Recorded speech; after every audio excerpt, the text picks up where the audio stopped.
Diz assim, Lamentações, capítulo 3, versos 22 a 25, eu vou ler na Almeida, Revista Atualizada no Brasil, que diz: as misericórdias do Senhor são a causa de não sermos consumidos, porque as suas misericórdias não têm fim, elas renovam-se a cada manhã. Grande é a tua fidelidade, a minha porção é o Senhor. Diz a minha alma, portanto esperarei nele. Bom é o Senhor para os que esperam por ele, para a alma que o busca. Podem sentar, por gentileza. Bom é o Senhor para a alma que o busca. Bom é o Senhor para aqueles que esperam nele.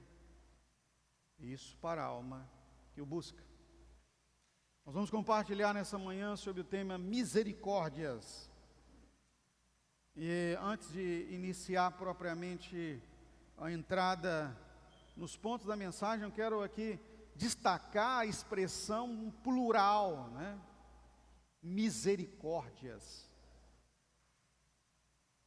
E são muitas misericórdias do Senhor. E por isso mesmo, Jeremias, ao escrever essas lamentações, ao expor o seu lamento pelos erros de Israel, ele fala de misericórdias. E eu quero destacar aqui, para nós crescermos no Senhor e virmos a alcançar uma compreensão um pouco mais elástica a respeito do cuidado de Deus para conosco, porque as misericórdias do Senhor, elas representam, portanto, um cuidado especial da parte de Deus para aqueles que o buscam. Eu quero compartilhar com você, no entendimento do texto, o que são para nós essas misericórdias do Senhor, e como nós podemos depois entender o que são essas misericórdias, como iremos usufruir, ou como podemos usufruir o máximo, ou tirar o máximo dessa bênção de Deus para a nossa vida. Primeiro eu quero destacar aqui que Jeremias deixa bem claro que as misericórdias do Senhor, elas são protetoras. Todas elas têm o condão, ou seja, o objetivo de proteger aqueles que o buscam. Olha o que diz o texto aqui que nós acabamos de ler: as misericórdias do Senhor são a causa de não sermos consumidos. Mas por que seríamos consumidos se não fosse a misericórdia de Deus? Por causa do pecado. Fica bem claro e já é de nosso entendimento, e conhecemos que o pecado faz separação entre nós e Deus, e a palavra separação bíblica, neste caso aqui, é a separação plena, está falando de morte. Pois se o homem está separado de Deus, e o próprio Jesus declara em João 14,6, ser ele a vida, a separação de Deus é morte. Então, quando Deus age por misericórdia, essa misericórdia nos protege de sermos mortos ou aniquilados, estar separados de Deus para sempre. Então a preservação de toda a humanidade reside na misericórdia de Deus. Nós só estamos preservados porque a misericórdia de Deus está agindo. A terra não está aí, como diz os ecologistas, porque ainda tem árvores, ou porque ainda ocorre fotossíntese, ou porque ainda há água no planeta. A terra está aí da forma como está, para a preservação do ser humano e sua subsistência, porque a misericórdia de Deus está agindo sobre o planeta Terra. Porque o pecado, em sua produção original, natural, é morte. E atraiu a maldição para a terra. Maldita é a terra por causa de ti. Foi assim que Deus declarou quando o homem pecou. E agora são as misericórdias do Senhor que estão agindo a nosso favor para nos preservar. Levante sua mão e diga: obrigado, Deus. porque as tuas misericórdias estão sobre a minha vida. Sabe, queridos, todos os dias nós necessitamos reconhecer a ação de Deus em suas misericórdias. Na quarta-feira nós ouvimos aqui a mensagem ministrada pela Thalita, e falando exatamente dessa questão, né, de que Deus está agindo a nosso favor, Ele está nos amando, Ele continua salvando, e nós precisamos corresponder com Deus, não é? Precisamos corresponder com Deus em nosso relacionamento, em nossa intimidade com Ele, porque se nós estamos querendo Deus, nós queremos relacionamento com Deus. Ela até fez uma pergunta muito interessante, né? Assim, se você não tem prazer de estar na casa de Deus, como você tem intenção de ir para o céu? Se você não tem prazer de estar na presença de Deus, o que você vai fazer no céu? Se você não vem para adorar, o céu será adoração. Se você não vem para louvar, no céu será louvor. Se você não sente a falta de Deus e não tem intenção de ter uma intimidade com Ele sem um TSD, o que você vai fazer no céu? Então o céu não é para você. Não, foi uma palavra muito forte do Espírito Santo para nós no Conexão de quarta-feira. Você pode assistir novamente e ter no YouTube lá a mensagem gravada. Então elas são protetoras, as misericórdias do Senhor.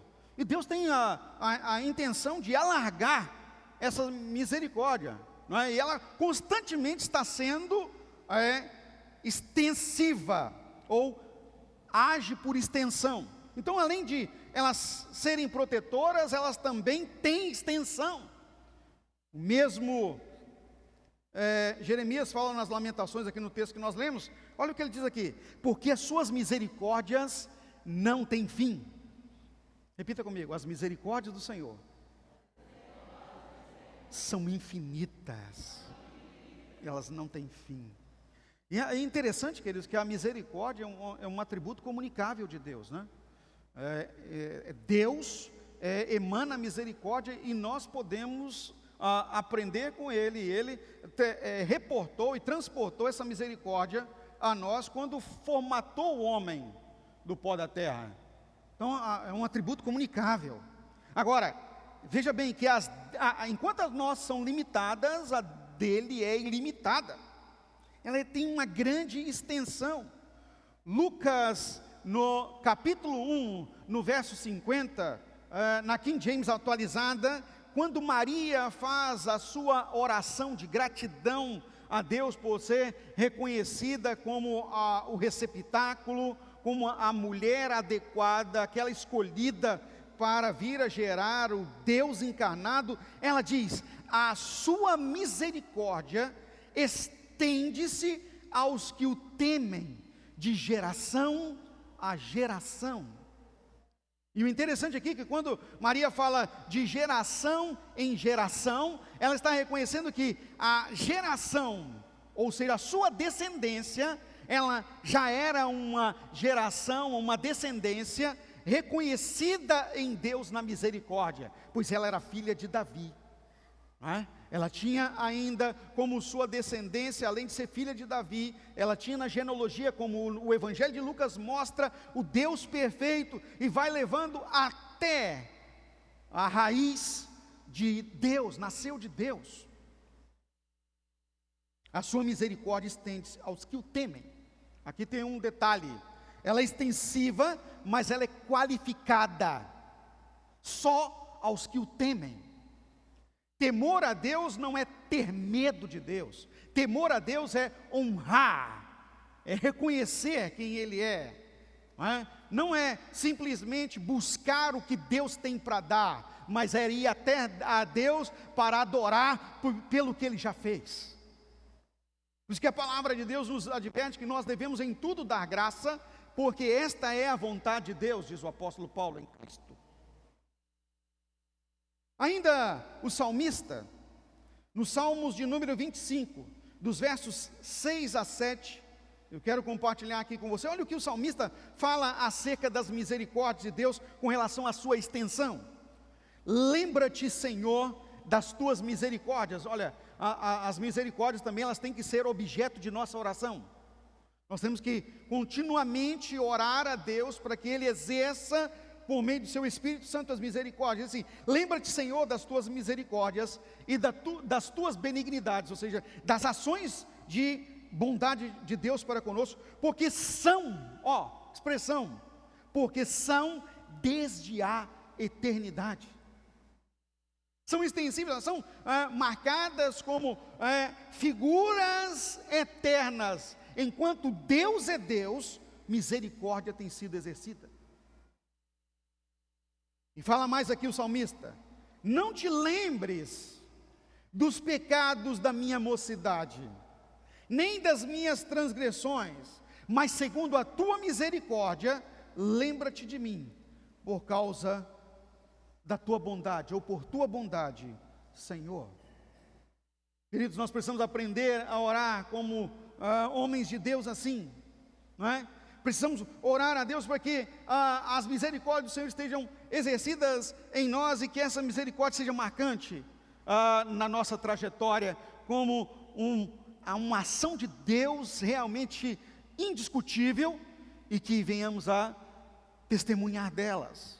Por isso que nós precisamos compartilhar os benefícios de Deus para a minha e para a sua vida. Salmo 116, verso 12, o salmista também lá diz assim: que darei ao Senhor por todos os benefícios que Ele me tem feito?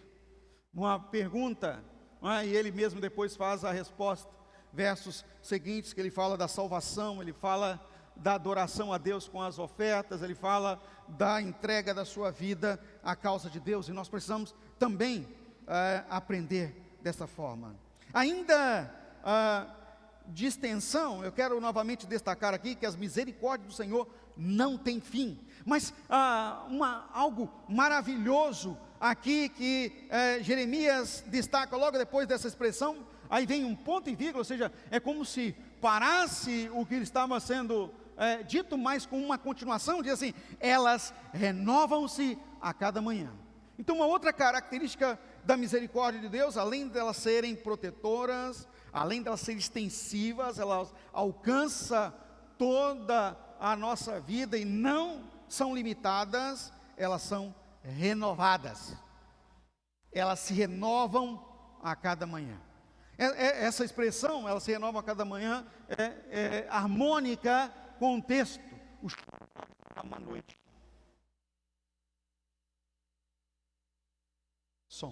O choro pode durar uma noite, mas a alegria, ela vem pela manhã. Olha isso, né? Então, a cada manhã, Deus vai atuando poderosamente para que nós venhamos a ter ação de misericórdia renovada ou recobrada. Veja que Jeremias, ao continuar o trato dessa expressão, ele diz assim: a minha porção é o Senhor, a minha vida é o Senhor. É o que nós aqui constantemente compartilhamos, vida na vida. A minha vida é o Senhor, eu não tenho outra a não ser o Senhor. Quem conhece um pouquinho a história de Jeremias, Jeremias era o sacerdote, era o profeta do templo, era da elite. No ano que ele ia assumir o sacerdócio, não é? Porque era giratório, girava entre os sacerdotes quem seria eleito sumo sacerdote. Ele ia assumir a maior honraria e a maior posição em Israel como sumo sacerdote. Deus então lhe mandou entregar uma palavra profética que ia contra tudo o que o governo, que a sua elite, que a sua família, né, que os seus pares estavam fazendo. E na hora de assumir a postura de sumo sacerdote, Deus usou a boca dele, o Espírito Santo usou. E a vida de Jeremias, a partir dali, desandou completamente na visão humana. Sabe, queridos, se fôssemos olhar a vida de Jeremias pela ótica da produção de sucesso, pela ótica de um homem vitorioso, pela ótica da prosperidade humana, nós iríamos dizer: não vale a pena servir o Senhor. E muitos dizem isso. Não vale a pena entregar a minha vida plenamente para Deus. Não vale a pena destacar as misericórdias do Senhor como a minha vida, minha porção. Porque foi isso que aconteceu. Jeremias estava numa subida, não é? Provavelmente Jeremias tinha perto da idade que eu estou hoje, 50 anos de idade, no ápice de sua trajetória como sacerdote. Estava sendo considerado o homem do ano, ia ser premiado diante de todo Israel no templo, presença do rei, presença dos ministros, ministros da guerra, sacerdotes, família, era o ápice da sua vida. Agora Deus manda ele entregar uma profecia contra todas aquelas pessoas, não porque Deus odiava, não porque Deus não os amava, mas porque as misericórdias do Senhor precisavam ser exercidas. E a misericórdia do Senhor, queridos, ela tem o condão de alcançar ou de realizar em nossa vida o bem, a vontade de Deus para conosco. Quando Paulo fala aos Romanos, capítulo 12, verso 1 e 2, rogo-vos, irmãos, pela compaixão de Deus, que vocês apresentem os vossos corpos como um sacrifício vivo, santo, agradável a Deus, que é o vosso culto racional. E aí ele diz lá, não tomem a forma deste mundo, não vos conformeis a este mundo, mas renovai-vos na mente. As misericórdias do Senhor são renovadas a cada manhã. Aquele dia, para Jeremias, aquele sábado, porque era um sábado, a festa do templo, aquele dia era a renovação da misericórdia na vida dele. Só que dali do palácio ele saiu para a prisão. Do palácio ele teve a sua honra retirada, seus cabelos foram cortados, sua barba raspada. A maior desonra para um judeu com voto nazireado, o voto nazireu como ele tinha, um profeta do Senhor, foi colocado na muralha, pendurado, dentro de uma gaiola, para que todos que passassem vissem um homem que apregou uma profecia contra o seu povo. Foi chamado de traidor, comparado a Balaão. Só que não era traição, era a ação da misericórdia de Deus na vida do povo de Israel e na vida de Jeremias. Deus estava agindo para que o povo não caísse imediatamente nas mãos dos inimigos, pois o pecado, os balaíns, os altares, a adoração a deuses estranhos, a Astarote, sacrifício de crianças, estavam permeando Israel, e tanto o rei quanto os sacerdotes em Jerusalém estavam como que aceitando, pondo panos quentes no problema, minimizando. Eles têm tanta gente que está brincando com Deus dessa forma, está no altar do Senhor, mas beijando os pés de Baal, ou de deuses estranhos, os pés de Satanás, em todos os sentidos, dizendo isso, na vida que agrada a carne e adora a Satanás. E o próprio Jesus diz que não tem como agradar dois senhores, não há como fazer isso. Foi o momento da escolha de Jeremias. Ele poderia ter travado a sua boca e não entregado nenhuma profecia, e não viesse a ministrar nada naquele dia. Mas o Espírito do Senhor encontrou o lugar adequado no coração de Jeremias pela misericórdia. Embora fosse ele dos sacerdotes, estivesse ele também naquela mesma ação durante anos, minimizando o problema, aceitando os sacrifícios dos que também adoravam a Baal, adoravam dois senhores. Nunca ele apregoou contra isso, mas naquele dia ele teve a escolha: ou você ama e recebe a misericórdia de Deus, ou você a rejeita. E Jeremias preferiu acatar a misericórdia. Quando Deus realmente falou com ele, era hora de receber o sacerdócio, era hora de se manifestar na frente de todo o povo e abençoar o rei. Ele não abençoou, ele disse o que Deus mandou falar. E quando Deus mandou falar foi: o povo caiu na desgraça com o Senhor Deus de Israel. Ai de nós, porque nos tornamos inimigos de Deus. aceitamos em nosso meio Baal, Astarote, deuses estranhos. Nosso povo casa com pessoas de fora e leva os ídolos para dentro de suas casas. Há Deus estranho entre nós, ou nós agora acertamos contra Deus, ou a muralha de Jerusalém irá cair, esse templo será derribado, e rei, o Senhor será tirado do trono, pois Deus não aceita outro Deus em seu lugar. Misericórdia de Deus atuou na vida do povo de Israel. Só que, queridos, enquanto Jeremias acatou a misericórdia e passou a lamentar por isso, e a chorar por isso, os homens preferiram as suas posições. Cuidado com a sua posição. Cuidado com o que você acha que é importante para você. Cuidado com aquilo que você está adorando no lugar de Deus. Tem gente que adora a carreira no lugar do Senhor. Não é? Na quarta-feira também aqui foi dito algumas coisas, formas que nós temos de ter intimidade com Deus e adorar o Senhor, e uma delas é a nossa adoração ao Deus, a fidelidade nos dízimos. Cuidado com isso, não é? Adora os valores, as coisas no lugar de Deus, a posição, seu próprio trono no lugar do Senhor. E Deus não nos chamou, queridos, para fazer o que nós queremos ou o que nós gostamos. Deus nos chama, Ele nos reveste sua misericórdia, Ele derrama sobre nós as misericórdias, não para que venhamos a ter a melhor posição, mas para que nós venhamos a nos colocar e sermos por Ele aprovados para receber a boa, perfeita e agradável vontade de Deus, descrita em Romanos capítulo 12. O salmista, no Salmo 51 que nós acabamos de ler, ele fala: olha, Senhor, lava-me completamente da minha iniquidade e purifica o meu pecado. Eu quero a tua misericórdia.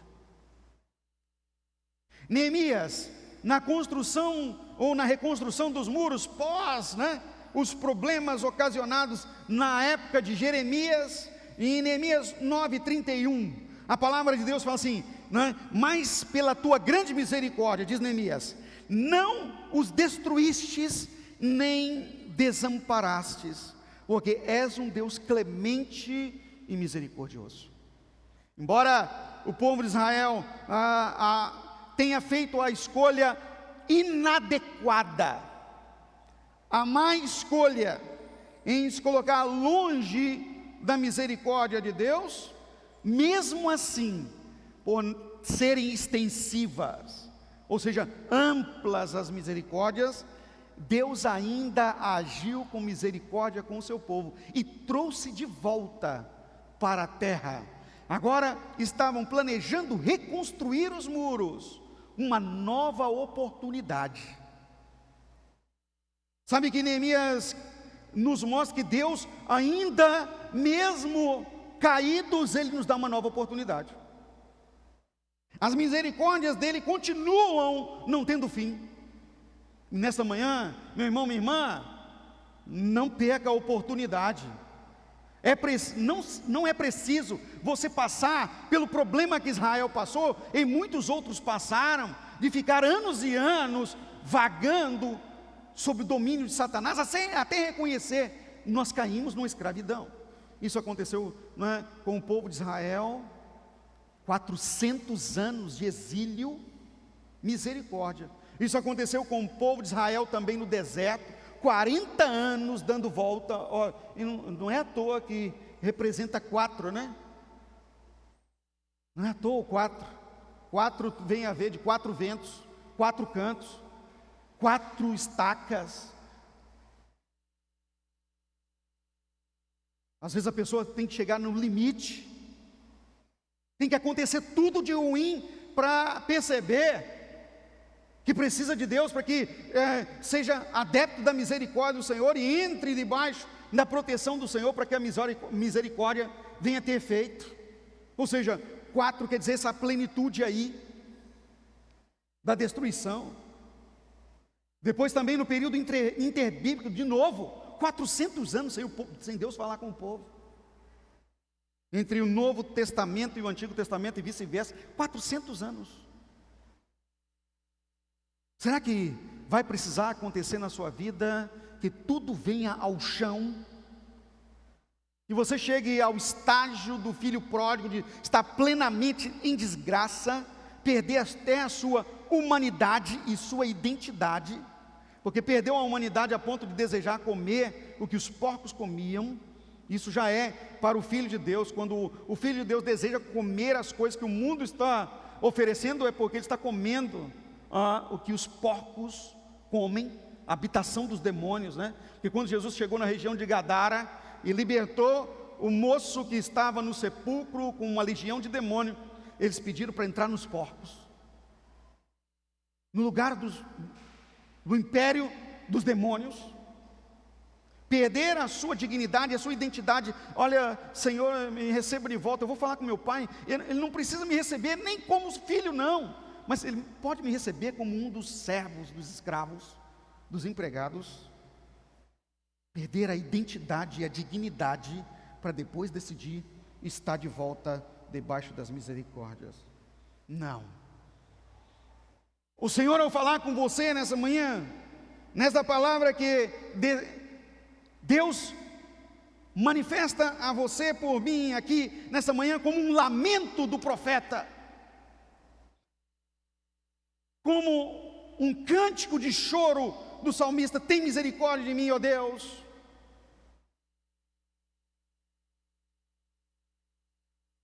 Eu quero levá-la a Hebreus capítulo 4, verso 16, por gentileza, abra sua Bíblia. E dar a você a receita do como nós podemos nos nutrir das misericórdias do Senhor e ter uma renovação de vida, uma mudança, um estágio de recobrar a fé.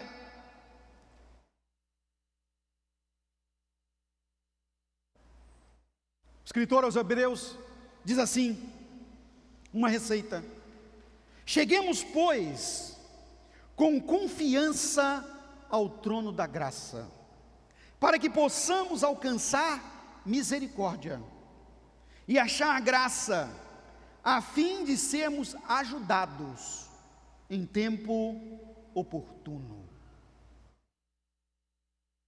Para melhor compreensão aqui, eu vou dar os 3 passos para recobrar a graça da misericórdia de Deus ampla sobre sua vida. É o que nós precisamos. Primeiro, cheguemos-nos. É preciso se reaproximar de Deus. E foi isso que o povo fez quando estava no cativeiro. Com Neemias, um clamor foi levantado em todo Israel sobre o domínio babilônico. Agora, já sobre o governo de Ciro Grande, que Deus o chamava de seu servo. Ciro, o servo. Um homem que reconhecia o Deus único como seu Senhor. E exatamente por causa disso se tornou o imperador de toda a Pérsia, o rei da Pérsia, poderosíssimo, que conquistou o mundo inteiro, conhecido de sua época. Todos se curvavam ao governo persa. O Império Persa se estendeu da Europa à Ásia, sobre Ciro o Grande. E Deus então colocou no coração de Ciro o Grande a adoração a ele, e ele adorava o Senhor. E quando Neemias se levantou e conclamou a todo Israel: vamos nos rasgar, nos vestir de saco e buscar ao Senhor, para que o Senhor nos leve de volta à nossa terra. Cheguemos-nos ao Senhor e Ele se chegará a nós. Olha que fala maravilhosa. Acheguemos-nos ao Senhor e Ele se chegará para nós. A palavra também de Jeremias nos destaca: buscar-me-eis e me achareis, quando vocês me buscarem de todo o vosso coração. Mas Neemias conclamou um jejum, conclamou um tempo de oração, uma busca ao Senhor, e depois desse tempo, ele se chegou ao rei da Pérsia. Olha, quando nós estamos em preparação, queridos, quando nos achegamos ao Senhor, o Senhor Deus trabalha por nós, Ele trabalha para aqueles que nele confiam. Quando Neemias chegou ao rei da Pérsia, e poderia ele ser, rejeitado, morto, lançado no calabouço, ao contrário, ele foi acolhido. Era como que Ciro já esperava, como que já estivesse aguardando a chegada de Neemias, embora não o conhecesse. Era um serviçal, mas Deus atentou para o seu povo. Quando o filho pródigo também, que eu citei aqui, decidiu voltar para seu pai, ele disse: olha, eu vou voltar, não importa o que acontecer, eu vou refazer a minha caminhada, eu vou retornar para casa. Levante sua mão e diga comigo assim: eu já estou em casa, aleluia. Sabe, queridos, nós não somos os pródigos, nós estamos em casa. Sabe o que nós precisamos? Investir em maior intimidade, pois o filho de casa já tem intimidade, não é? O filho de casa ouve para o seu pai quando vai à busca de alguma coisa para se alimentar na geladeira, ou da sua mãe que vai na despensa: ah, posso pegar isso? Claro, meu filho, claro, minha filha, é para você. É de casa, tem intimidade, tem os benefícios, os beneplácitos de Deus.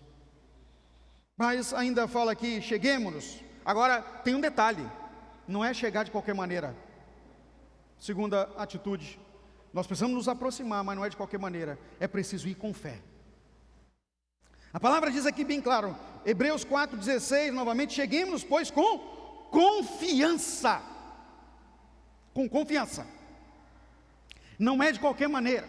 Nós estamos no ano da fé, meus amados. Tudo que estamos fazendo, a nossa vida, para que nós possamos entender o que é a vida do Filho de Deus, a vida de Deus em nós é uma vida de fé. Nós não agimos pela vista dos nossos olhos. Nós continuamos investindo porque não são os nossos olhos que aprovam, é a mão de Deus e a ordem dEle. Se as coisas não aconteceram ou não estão acontecendo como nós queremos, é porque Deus tem outros planos e nós precisamos nos alinhar a Ele. Alinhemos-nos à vontade maravilhosa de Deus. Mas nós precisamos chegar com fé. Se o Senhor não fizer desta forma, Ele vai fazer de uma outra. Quando Moisés saiu com o povo de Israel do Egito em direção à terra prometida, ele não sabia o que ia acontecer no caminho, mas ele sabia de uma coisa: Deus iria garantir a chegada de todos eles na terra prometida.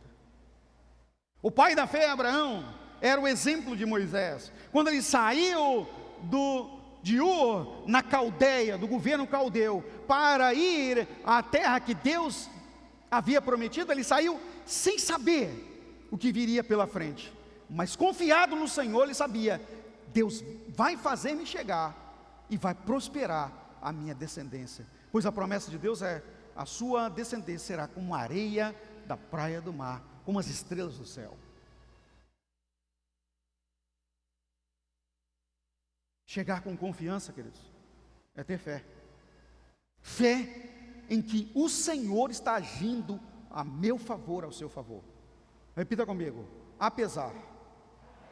Levante sua mão e diga: apesar do que meus olhos veem, o que importa é o que Deus vê e planejou para mim.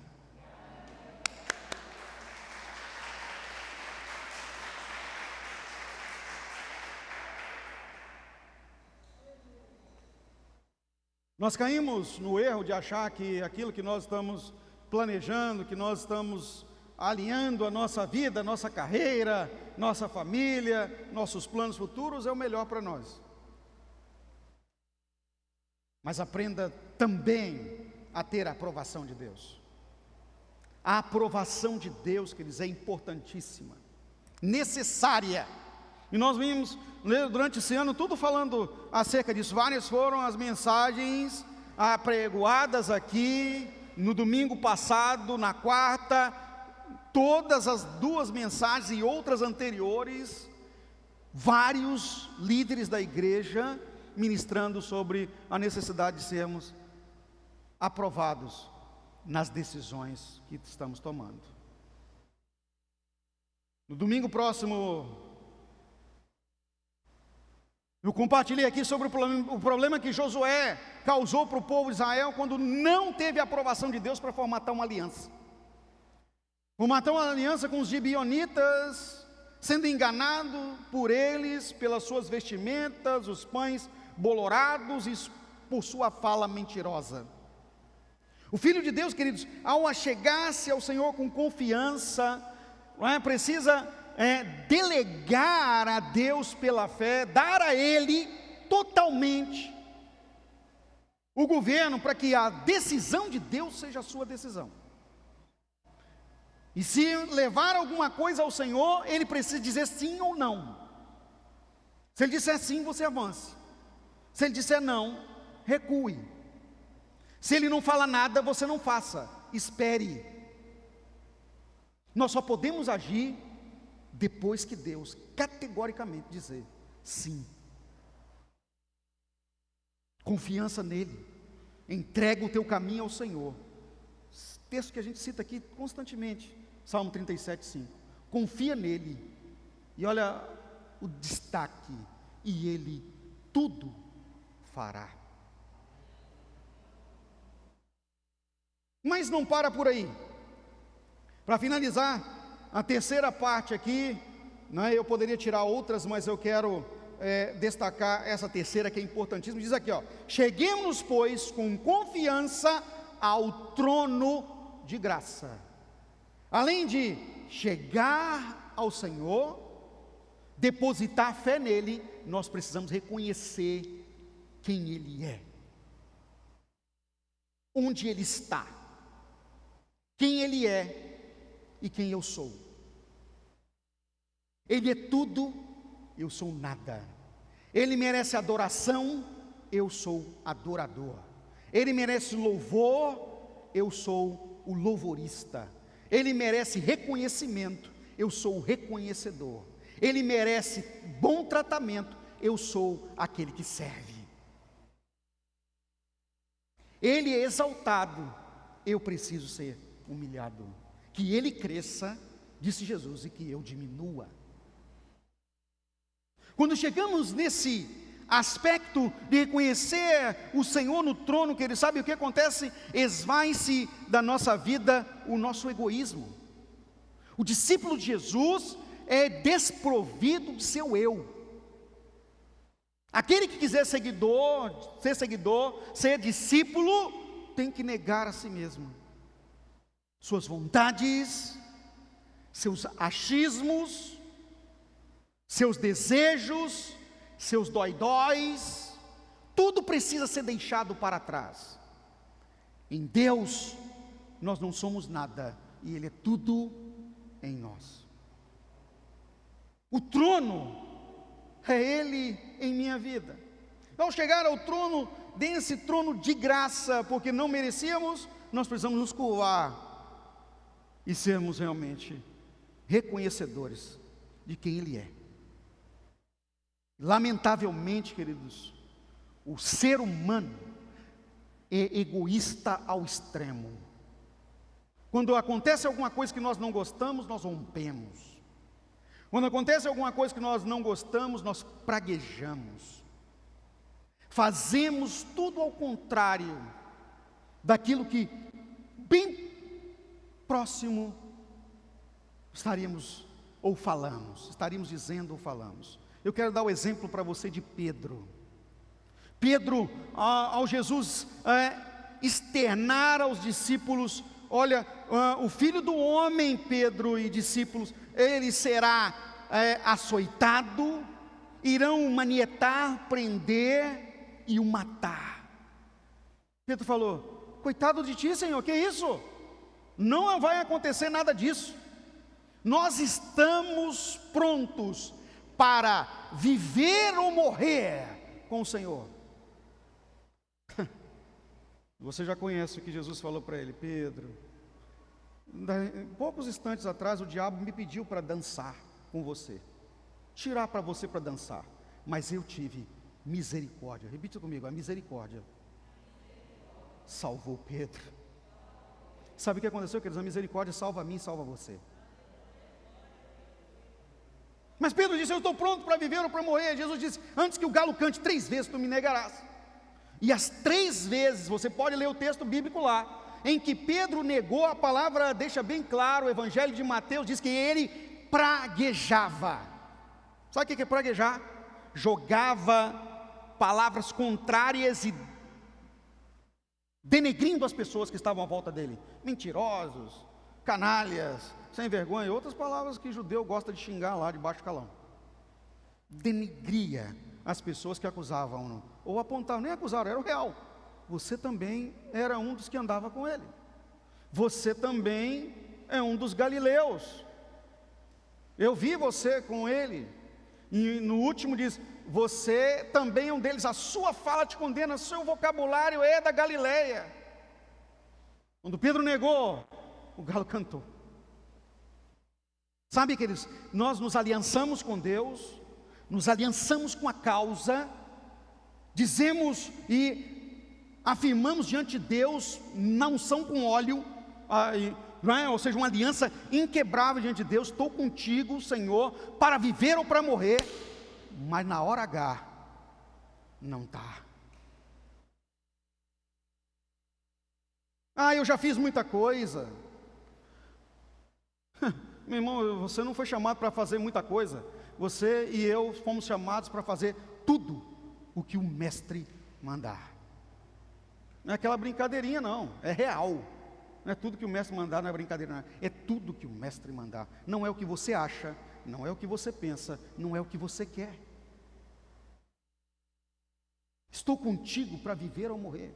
Não está. Sabe, queridos, nós temos que chegar diante do trono de Deus reconhecendo quem Ele é. Quando você entregou sua vida para o Senhor, a vida não é mais sua, é dele. Se Ele quiser recolher, Ele vai recolher, como fez com Enoque. Deus para si o tomou. Era dele. Enquanto estivermos aqui, a nossa missão como filho de Deus tem que ser executada. Nós somos embaixadores do reino de Deus nessa terra. Nunca se viu um embaixador desertar, nem abandonar o seu país. Trono, é onde nós vamos reconhecer a divindade do nosso Senhor. É ali onde nós devemos estar. E ao estar, precisamos fazer a oração sábia, reconhecimento. Olha o que o escritor aos Hebreus finaliza: para que possamos alcançar misericórdia e achar graça, a fim de sermos ajudados em tempo oportuno. E eu digo a você, agora é o tempo oportuno. Deus escolheu esta manhã. Não pensa você que essa palavra não tem valia, ela tem. E uma coisa que eu aprendi com relação ao tempo, que ele é da alçada exclusiva da governança divina, oportunidade é a sua última chance. Esta não virá mais. Poderão vir outras, pelas infinitas misericórdias de Deus, mas esta é a oportunidade. É a hora de nos acertar. É a hora de reviver. Reviver é voltar à vida. Voltar à vida é voltar-se para o Senhor. É voltar para os pés dele. Não aos pés do mundo, mas aos pés do Senhor. É se colocar na cruz com ele. Como Paulo afirmou acerca da sua caminhada de vida: já estou crucificado, e vivo não mais eu, mas Cristo vive em mim. Por gentileza, põe-se de pé.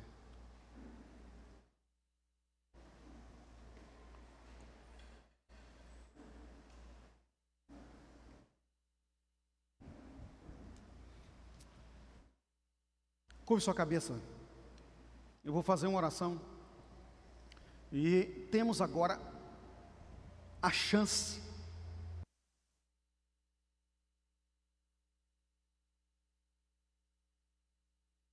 o tempo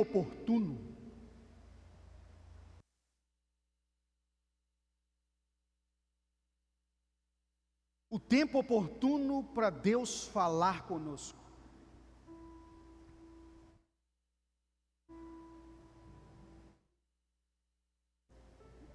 Está acontecendo. Durante o tempo oportuno que Deus está falando conosco, agora tem um tempo oportuno para você se achegar a Ele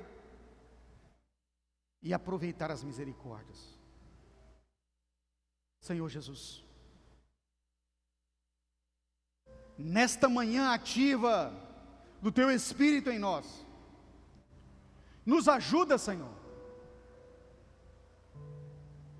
a não permanecer distante, mas nos achegar, recobrar a fé e nos prostrar.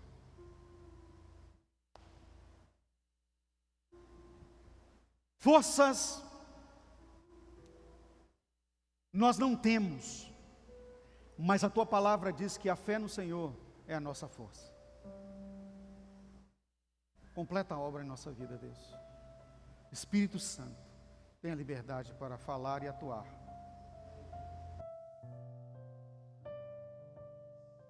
Em nossa vida, no nome de Jesus.